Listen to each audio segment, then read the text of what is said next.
नरेंद्र मोदी ਨੂੰ ਐਨਡੀਏ ਸੰਸਦੀ ਦਲ ਦਾ ਨੇਤਾ ਚੁਣਿਆ। ਅਮਿਤ ਸ਼ਾਹ ਨੇ ਮੋਦੀ ਦਾ ਨਾਂ ਕੀਤਾ ਸੀ ਪੇਸ਼। ਨਰਿੰਦਰ ਮੋਦੀ ਬਣ ਗਏ ਮੁੜ ਦੇਸ਼ ਦੇ ਪ੍ਰਧਾਨ ਮੰਤਰੀ। ਰਾਸ਼ਟਰਪਤੀ ਕੋਲ ਸਰਕਾਰ ਬਣਾਉਣ ਦਾ ਦਾਅਵਾ ਪੇਸ਼। ਸੰਸਦ ਦੇ ਸੈਂਟਰ ਹਾਲ 'ਚ ਨਰਿੰਦਰ ਮੋਦੀ ਨੇ ਕੀਤਾ ਸੰਬੋਧਨ।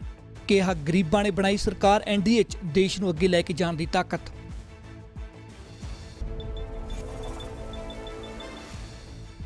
ਸੀਡਬਲਯੂਸੀ ਨੇ ਰਾਹੁਲ ਗਾਂਧੀ ਦਾ ਅਸਤੀਫਾ ਠੁਕਰਾਇਆ। ਲੋਕ ਸਭਾ ਚੋਣਾਂ 'ਚ ਹਾਰ ਦੀ ਜ਼ਿੰਮੇਵਾਰੀ ਲੈਂਦਿਆਂ ਰਾਹੁਲ ਗਾਂਧੀ ਨੇ ਕੀਤੀ ਸੀ ਅਸਤੀਫੇ ਦੀ ਪੇਸ਼ਕਸ਼। ਕਾਂਗਰਸ ਵਰਕਿੰਗ ਕਮੇਟੀ ਨੇ ਰਾਹੁਲ ਗਾਂਧੀ ਨੂੰ ਪਾਰਟੀ ਦੇ ਪੁਨਰ ਗਠਨ ਦਾ ਦਿੱਤਾ ਅਧਿਕਾਰ। ਕਾਂਗਰਸ ਨੇ ਹਾਰ ਤੋਂ ਬਾਅਦ ਕੀਤਾ ਮੰਥਨ।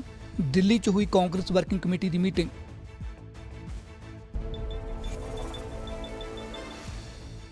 ਦਿੱਲੀ ਕਮੇਟੀ ਦੇ ਸਾਬਕਾ ਪ੍ਰਧਾਨ ਮਨਜੀਤ ਸਿੰਘ ਜੀਕੇ ਦੀ ਅਕਾਲੀ ਦਲ 'ਚ ਹੋ ਸਕਦੀ ਛੁੱਟੀ। ਸੂਤਰਾਂ ਦੇ ਹਵਾਲੇ ਤੋਂ ਖਬਰ। ਅਕਾਲੀ ਦਲ ਦਿੱਲੀ ਦੀ ਕੋਰ ਕਮੇਟੀ 'ਚ ਜੀਕੇ ਖਿਲਾਫ ਮਤਾ ਪਾਸ। ਪਾਰਟੀ ਪ੍ਰਧਾਨ ਸੁਖਬੀਰ ਸਿੰਘ ਬਾਦਲ ਨੂੰ ਪ੍ਰਵਾਨਗੀ ਲਈ ਭੇਜਿਆ ਗਿਆ ਮਤਾ। ਆਖਰੀ ਫੈਸਲਾ ਹੁਣ ਪਾਰਟੀ ਪ੍ਰਧਾਨ ਸੁਖਬੀਰ ਸਿੰਘ ਬਾਦਲ ਦੇ ਹੱਥ।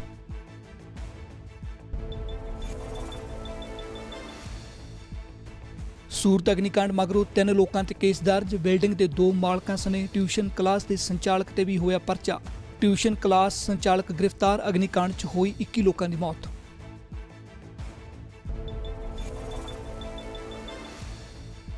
ਵਰਲਡ ਕੱਪ ਤੋਂ ਪਹਿਲਾਂ ਭਾਰਤ ਦਾ ਨਿਊਜ਼ੀਲੈਂਡ ਨਾਲ ਅਭਿਆਸ ਮੈਚ 23 ਮਈ ਨੂੰ ਹੋਣਾ। ਵਿਸ਼ਵ ਕੱਪ ਦਾ ਆਗਾਜ਼।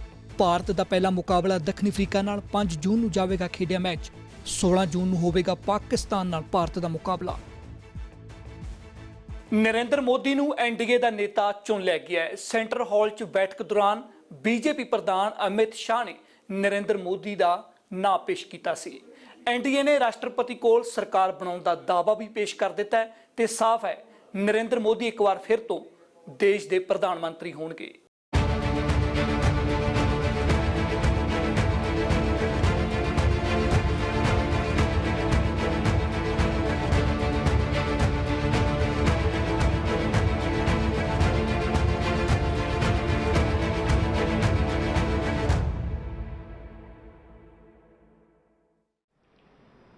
मेरे क्षेत्र का सर्वांगीण विकास और तभी तो सबका साथ सबका विकास ये मंत्र पूरे विश्व ने स्वीकार किया है। विश्व के नेता उसका ट्रांसलेशन करके मुझे कहते कि इसको जरा समझाइए। ये अपने आप में एक बहुत बड़ा मार्गदर्शक सिद्धांत हमारा है, सबका साथ सबका विकास। और इसलिए जनप्रतिनिधि से मेरा आग्रह रहेगा, शासक के रूप में तो हमारी जिम्मेवारियां है ही है, संविधान ने हमें जिम्मेवारियां दी है, लेकिन जनप्रतिनिधि के नाते एक मानवीय संवेदनाओं के साथ अब हमारा कोई पराया नहीं हो सकता है।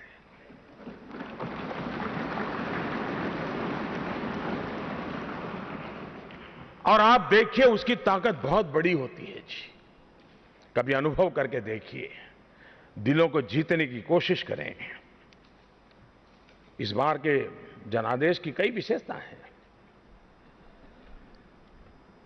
2014 में भारतीय जनता पार्टी को जितने वोट मिले थे और 2019 में जितने वोट मिले हैं,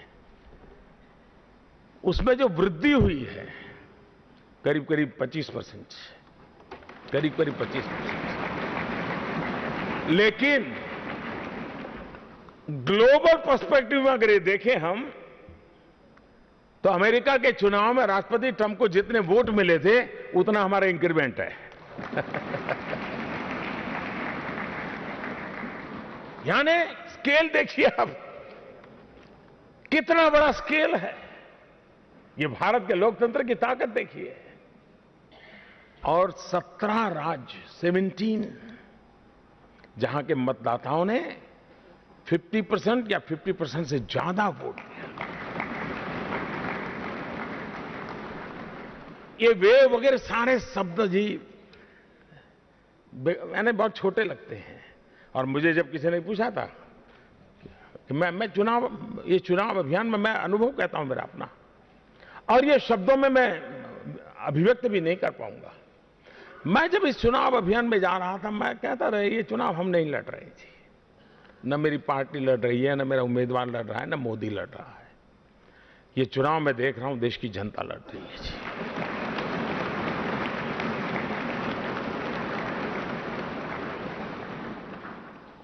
तो मुझे एक पत्रकार ने पूछा फिर आप इतना दौड़ा क्यों करते हैं? मैं कहा वोट मांगने के लिए नहीं दौड़ा कर रहा हूं, मैं उनका धन्यवाद करने के लिए निकला हूं।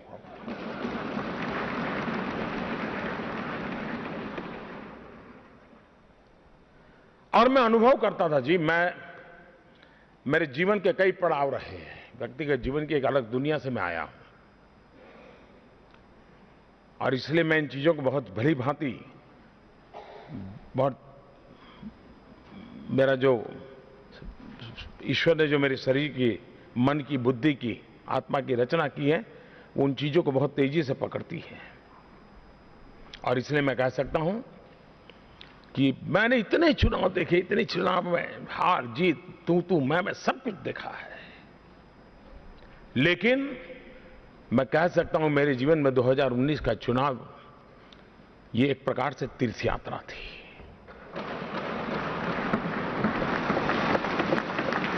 ये चुनाव अभियान नहीं था जी।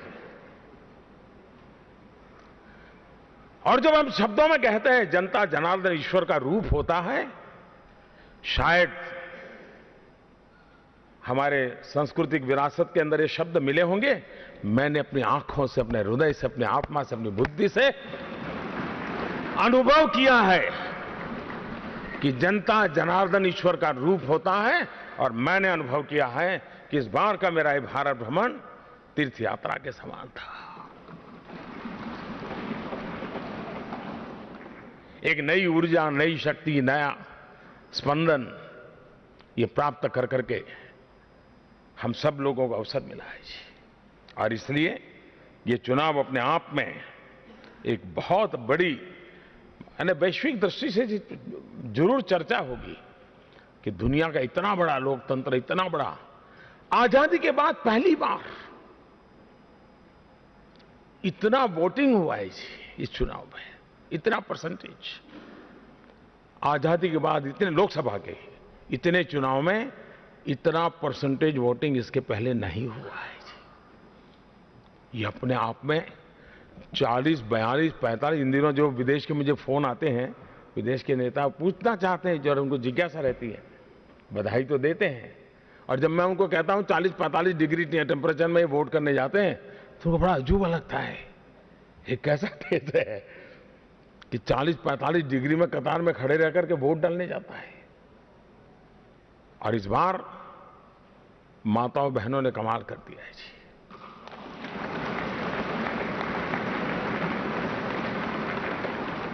और आपने कभी मेरे पुराने इंटरव्यू देखे होंगे, मेरे भाषण सुने होंगे, तो मैं हमेशा एक बात मेरे भीतर से निकलती है।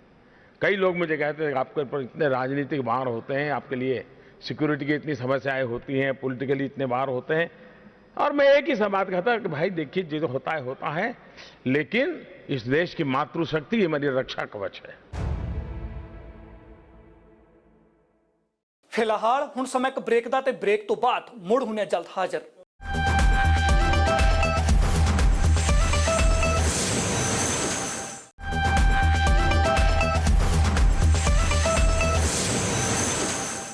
एक पासे एनडीए ने सरकार बनाने की कवायद शुरू कर दी है, तो उधर कांग्रेस हार ते मंथन कर रही है।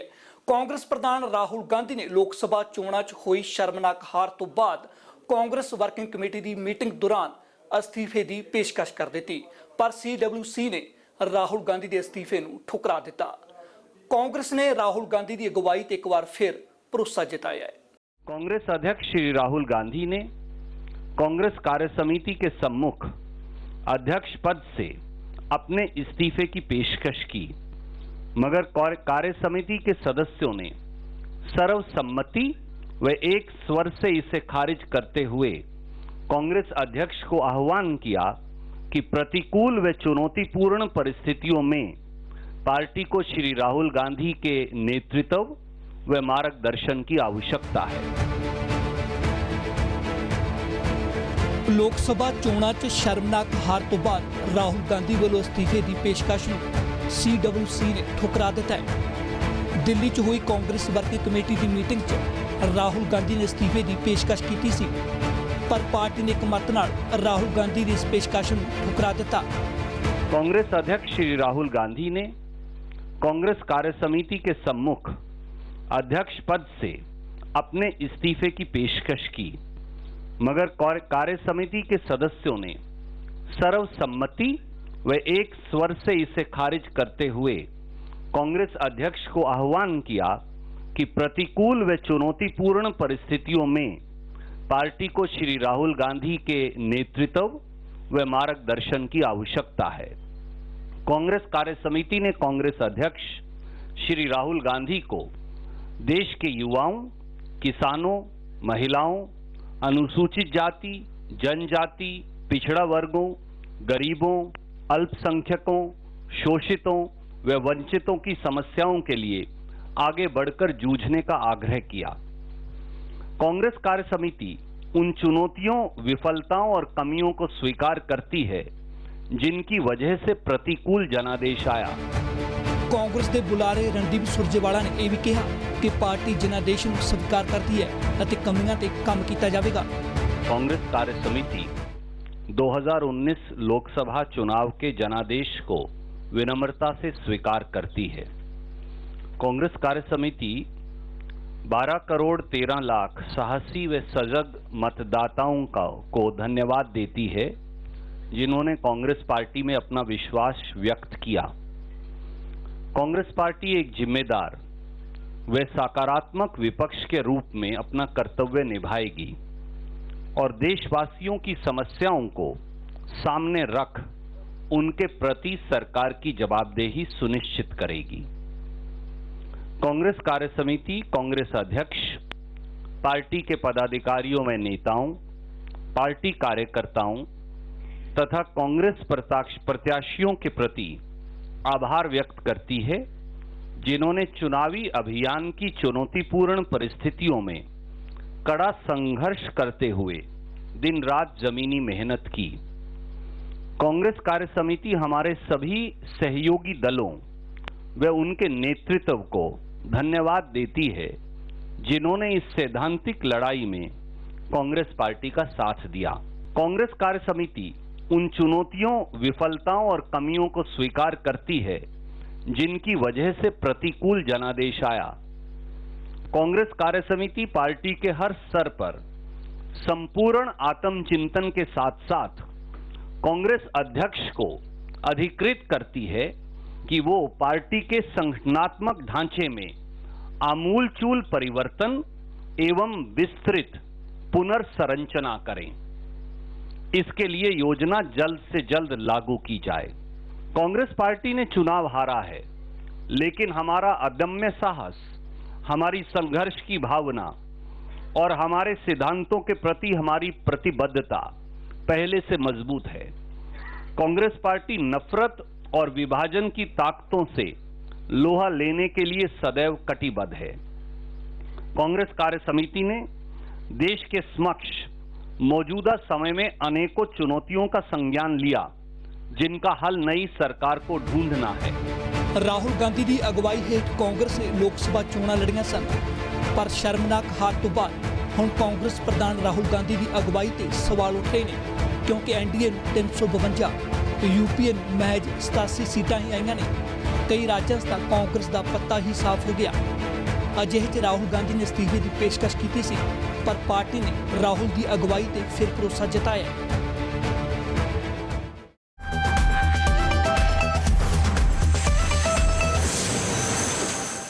ਦਿੱਲੀ ਸਿੱਖ ਗੁਰਦੁਆਰਾ ਪ੍ਰਬੰਧਕ ਕਮੇਟੀ ਦੇ ਸਾਬਕਾ ਪ੍ਰਧਾਨ ਮਨਜੀਤ ਸਿੰਘ ਜੀਕੇ ਦੀ ਅਕਾਲੀ ਦਲ ਚੋਂ ਛੁੱਟੀ ਹੋਵੇਗੀ। ਸੂਤਰਾਂ ਦੀ ਮੰਨੀਏ ਤਾਂ ਜੀਕੇ ਖਿਲਾਫ ਅਕਾਲੀ ਦਲ ਦਿੱਲੀ ਨੇ ਮਤਾ ਪਾਸ ਕਰਕੇ ਪਾਰਟੀ ਪ੍ਰਧਾਨ ਸੁਖਬੀਰ ਸਿੰਘ ਬਾਦਲ ਨੂੰ ਭੇਜ ਦਿੱਤਾ ਹੈ। ਹੁਣ ਜੀਕੇ ਦੀ ਹੋਣੀ ਦਾ ਫੈਸਲਾ ਪਾਰਟੀ ਪ੍ਰਧਾਨ ਸੁਖਬੀਰ ਬਾਦਲ ਨੇ ਕਰਨਾ ਹੈ। ਕਿਉਂ ਬਣੇ ਅਜਿਹੇ ਹਾਲਾਤ, ਦੱਸ ਰਹੀ ਹੈ ਰਿਪੋਰਟ।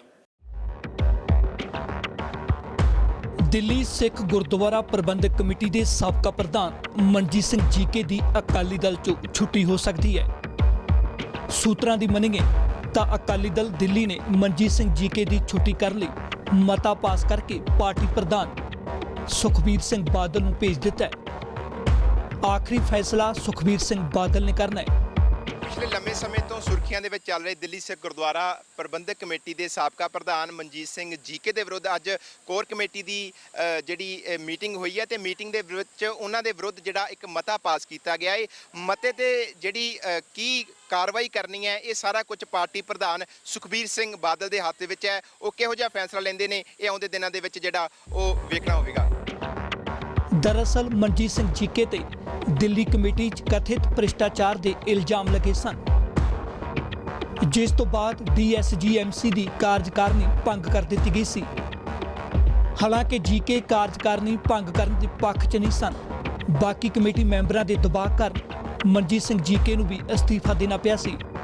ਮਨਜੀਤ ਸਿੰਘ ਜੀਕੇ ਦੀ ਗੱਲ ਕਰੀਏ ਤਾਂ ਪਿਛਲੇ ਲੰਮੇ ਸਮੇਂ ਤੋਂ ਉਹ ਅਕਾਲੀ ਦਲ ਦੇ ਵਿਰੁੱਧ ਜਿਹੜਾ ਉਹ ਬਗਾਵਤੀ ਸੁਰਾਂ ਦੇ ਜਿਹੜਾ ਚੱਲ ਰਹੇ ਸੀ ਤੇ ਲੰਘੀਆਂ ਲੋਕ ਸਭਾ ਚੋਣਾਂ ਦੀ ਗੱਲ ਕਰੀਏ ਤਾਂ ਦਿੱਲੀ ਕਮੇਟੀ ਦੀ ਜਿਹੜੀ ਸਮੁੱਚੀ ਲੀਡਰਸ਼ਿਪ, ਜਿਨ੍ਹਾਂ ਦੇ ਵਿੱਚ ਮਨਜਿੰਦਰ ਸਿੰਘ ਸਿਰਸਾ, ਪਰਮਜੀਤ ਸਿੰਘ ਰੇਣੂ ਤੇ ਸਮੁੱਚੀ ਲੀਡਰਸ਼ਿਪ ਨੇ ਜਿਹੜਾ ਬਠਿੰਡਾ ਵਿਖੇ ਹਰਸਿਮਰਤ ਕੌਰ ਬਾਦਲ ਸ਼੍ਰੋਮਣੀ ਅਕਾਲੀ ਦਲ ਦੇ ਲਈ ਖੂਬ ਜਿਹੜਾ ਪ੍ਰਚਾਰ ਪ੍ਰਸਾਰ ਕੀਤਾ ਸੀ। ਦਿੱਲੀ ਕਮੇਟੀ ਦੀਆਂ ਗੱਡੀਆਂ ਦੀ ਵੀ ਜਿਹੜਾ ਉੱਥੇ ਵਰਤੋਂ ਹੋਈ ਸੀ, ਇਹ ਆਮ ਜਿਹੜਾ ਦੇਖਣ ਨੂੰ ਮਿਲਿਆ ਸੀ। ਪਰ ਉਸ ਪ੍ਰਚਾਰ ਪ੍ਰਸਾਰ ਦੇ ਵਿੱਚ ਵੀ ਮਨਜਿੰਦਰ ਸਿੰਘ ਸਿਰਸਾ ਨੇ ਜਿੱਥੇ ਇਹ ਪ੍ਰਚਾਰ ਪ੍ਰਸਾਰ ਕੀਤਾ ਸੀ, ਪਰ ਮਨਜੀਤ ਸਿੰਘ ਜੀਕੇ ਉੱਥੋਂ ਜਿਹੜਾ ਅਲੋਪ ਰਹੇ ਸੀ। ਉਹਨਾਂ ਨੇ ਕਿਸੇ ਵੀ ਤਰ੍ਹਾਂ ਦੀ ਅਕਾਲੀ ਦਲ ਦੇ ਲਈ ਜਿਹੜਾ ਕਿਸੇ ਵੀ ਤਰ੍ਹਾਂ ਦਾ ਪ੍ਰਚਾਰ ਪ੍ਰਸਾਰ ਨਹੀਂ ਕੀਤਾ ਤੇ ਨਾ ਹੀ ਉਹਨਾਂ ਦੀ ਲੋਕ ਸਭਾ ਚੋਣਾਂ ਦੇ ਵਿੱਚ ਅਕਾਲੀ ਦਲ ਦੇ ਲਈ ਕਿਸੇ ਵੀ ਤਰ੍ਹਾਂ ਦੀ ਜਿਹੜੀ ਭੂਮਿਕਾ ਰਹੀ, ਜਿਸ ਤੋਂ ਬਾਅਦ ਲੱਗਦਾ ਹੈ ਕਿ ਸ਼ਾਇਦ ਉਹ ਪ੍ਰਚਾਰ ਪ੍ਰਸਾਰ ਨਾ ਕਰਨਾ ਵੀ ਇਹ ਪਾਰਟੀ ਦੇ ਵਿੱਚ ਜਿਹੜਾ ਛੁੱਟੀ ਦਾ ਉਹ ਕਾਰਨ ਬਣ ਸਕਦਾ ਹੈ। ਜਦੋਂ ਮੁੜ DSGMC ਦੀ ਕਾਰਜਕਾਰਨੀ ਦੀ ਚੋਣ ਹੋਈ ਤਾਂ ਮਨਜੀਤ ਸਿੰਘ ਜੀਕੇ ਦੀ ਥਾਂ ਮਨਜਿੰਦਰ ਸਿੰਘ ਸਿਰਸਾ ਨੂੰ ਪ੍ਰਧਾਨ ਥਾਪ ਦਿੱਤਾ ਗਿਆ। ਅਜਿਹੇ 'ਚ ਜੀਕੇ ਪਾਰਟੀ ਨਾਲ ਅੰਦਰੋਂ ਅੰਦਰੀ ਨਾਰਾਜ਼ ਸਨ ਅਤੇ ਉਹ ਖੁੱਲ੍ਹ ਕੇ ਪਾਰਟੀ ਦਾ ਸਾਥ ਵੀ ਨਹੀਂ ਦੇ ਰਹੇ ਸੀ। ਪਿਛਲੇ ਲੰਮੇ ਸਮੇਂ ਤੋਂ ਸੁਰਖੀਆਂ ਦੇ ਵਿੱਚ ਚੱਲ ਰਹੇ ਦਿੱਲੀ ਸਿੱਖ ਗੁਰਦੁਆਰਾ ਪ੍ਰਬੰਧਕ ਕਮੇਟੀ ਦੇ ਸਾਬਕਾ ਪ੍ਰਧਾਨ ਮਨਜੀਤ ਸਿੰਘ ਜੀਕੇ ਦੀ ਅਕਾਲੀ ਦਲ ਦੇ ਵਿੱਚੋਂ ਛੁੱਟੀ ਹੋ ਸਕਦੀ ਹੈ। ਅੱਜ ਦਿੱਲੀ ਵਿਖੇ ਅਕਾਲੀ ਦਲ ਦੀ ਕੋਰ ਕਮੇਟੀ ਨੇ ਮਨਜੀਤ ਸਿੰਘ ਜੀਕੇ ਦੇ ਵਿਰੁੱਧ ਮਤਾ ਪਾਸ ਕੀਤਾ ਹੈ, ਜਿਸ ਤੇ ਆਖਰੀ ਫੈਸਲਾ ਪਾਰਟੀ ਪ੍ਰਧਾਨ ਸੁਖਬੀਰ ਸਿੰਘ ਬਾਦਲ ਲੈਣਗੇ। ਦੱਸ ਦਈਏ, ਪਿਛਲੇ ਸਾਲ ਵੀ ਮਨਜੀਤ ਸਿੰਘ ਜੀਕੇ ਦੇ ਵਿਰੁੱਧ ਭ੍ਰਿਸ਼ਟਾਚਾਰ ਦੇ ਦੋਸ਼ ਲੱਗੇ ਸਨ, ਜਿਸ ਤੋਂ ਬਾਅਦ ਉਹਨਾਂ ਨੇ ਆਪਣੇ ਅਹੁਦੇ ਤੋਂ ਅਸਤੀਫਾ ਦੇ ਦਿੱਤਾ ਸੀ। ਜੇਕਰ ਲੰਘੀਆਂ ਲੋਕ ਸਭਾ ਚੋਣਾਂ ਦੀ ਗੱਲ ਕਰਦੇ ਹਾਂ ਤਾਂ ਲੋਕ ਸਭਾ ਚੋਣਾਂ ਦੇ ਵਿੱਚ ਬਠਿੰਡੇ ਵਿਖੇ ਦਿੱਲੀ ਸਿੱਖ ਗੁਰਦੁਆਰਾ ਪ੍ਰਬੰਧਕ ਕਮੇਟੀ ਦੇ ਨੁਮਾਇੰਦੇ, ਜਿਨ੍ਹਾਂ ਦੇ ਵਿੱਚ ਮਨਜਿੰਦਰ ਸਿੰਘ ਸਿਰਸਾ, ਪਰਮਜੀਤ ਸਿੰਘ ਰੇਣੂ ਤੇ ਵੱਡੀ ਗਿਣਤੀ ਦੇ ਵਿੱਚ ਅਕਾਲੀ ਦਲ ਦੇ ਜੋ ਦਿੱਲੀ ਨਾਲ ਸੰਬੰਧਿਤ ਵਰਕਰ ਨੇ, ਉਹਨਾਂ ਵੱਲੋਂ ਭਰਵੀਂ ਸ਼ਮੂਲੀਅਤ ਕੀਤੀ ਗਈ ਸੀ ਤੇ ਅਕਾਲੀ ਦਲ ਦੇ ਲਈ ਜਿਹੜਾ ਉਹ ਪ੍ਰਚਾਰ ਪ੍ਰਸਾਰ ਕੀਤਾ ਗਿਆ ਸੀ। ਉੱਥੇ ਵੀ ਮਨਜੀਤ ਸਿੰਘ ਜੀਕੇ ਦੀ ਜਿਹੜੀ ਗੈਰ ਹਾਜ਼ਰੀ ਉਹ ਕਿਤੇ ਨਾ ਕਿਤੇ ਇਸ ਅੱਜ ਕੋਰ ਕਮੇਟੀ ਦੇ ਵਿਰੁੱਧ ਜਿਹੜਾ ਉਹਨਾਂ ਦੇ ਖਿਲਾਫ ਜਿਹੜਾ ਇਹ ਮਤਾ ਪਾਇਆ ਗਿਆ ਹੈ, ਉਸ ਦਾ ਕਾਰਨ ਬਣ ਸਕਦੀ ਹੈ। ਆਉਂਦੇ ਦਿਨਾਂ ਦੇ ਵਿੱਚ ਸੁਖਬੀਰ ਸਿੰਘ ਬਾਦਲ ਇਸ ਮਤੇ ਤੇ ਜਾਂ ਕਿਹੋ ਜਿਹੀ ਜਿਹੜੀ ਕਾਰਵਾਈ ਕਰਦੇ ਆ ਉਹ ਵੇਖੇ ਬਣਦਾ ਹੈ। ਹੁਣ ਰੁਕਦੇ ਇੱਕ ਹੋਰ ਛੋਟੇ ਜਿਹੇ ਬ੍ਰੇਕ ਲਈ।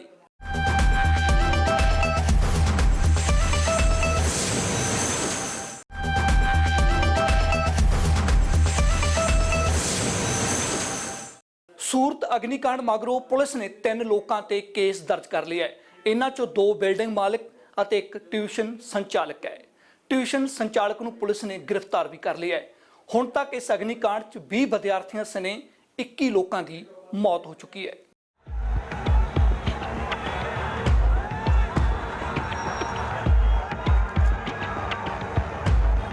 ਗੁਜਰਾਤ ਦੇ ਸੂਰਤ 'ਚ ਤਕਸ਼ਿਲਾ ਕੰਪਲੈਕਸ ਇਮਾਰਤ 'ਚ ਅੱਗ ਲੱਗਣ ਕਾਰਨ ਮੌਤਾਂ ਦੀ ਗਿਣਤੀ ਵੱਧ ਕੇ 21 ਹੋ ਗਈ ਹੈ।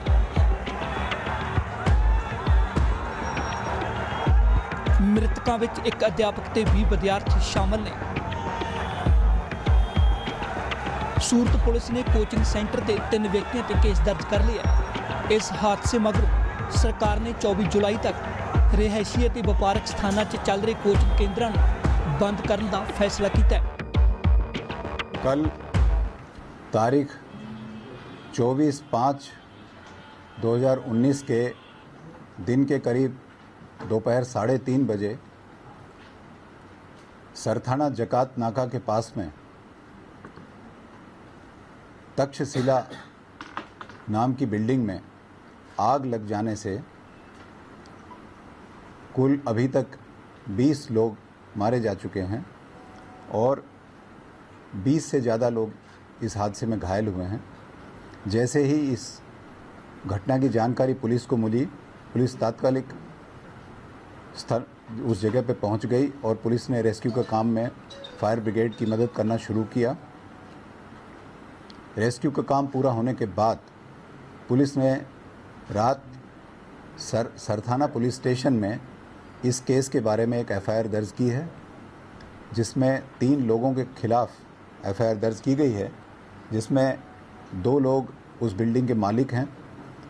एक का नाम है हर्षुल वेकरिया और दूसरे का नाम है जिग्नेश पाडगाल। एक तीसरा जो व्यक्ति अभियुक्त है इसमें, वो उस ट्यूशन क्लास का संचालक है। रात में ही हमने जो मुख्य अभियुक्त है, जो इस ट्यूशन क्लास का संचालक है भार्गव भूटानी, उसको राउंड अप कर लिया था और अभी उसको गिरफ्तार कर लिया गया है।